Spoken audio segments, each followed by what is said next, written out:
আমি কারো জীবনে এতটাও বিশেষ কিছু হতে পারিনি যে আমার থাকা না থাকাই কারোর জীবন শূন্য শূন্য লাগবে। আমি খুবই সস্তা একজন মানুষ। আমাকে কেউ তার জীবন থেকে হারালেও তার কোনো আফসোস হবে না। আমাকে ছাড়াও সবার জীবন সুন্দরভাবে চলে যাবে। জোর করে কখনো কারো মনে জায়গা করা যায় না। জোর করে কারোর কাছে নিজের গুরুত্ব বাড়ানো যায় না।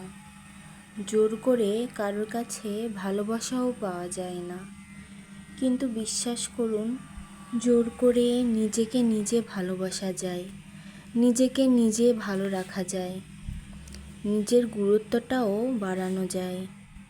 তাই নিজের কাছে নিজের গুরুত্বটাই বেড়ে গেলে তখন লোকের গুরুত্বের দরকার পড়ে না। অবহেলা পেতে পেতে মানুষ একসময় বুঝে যায় যে কারোর চোখে নিজেকে ছোট করার চাইতে সম্মান নিয়ে দূরে থাকাই অনেক ভালো।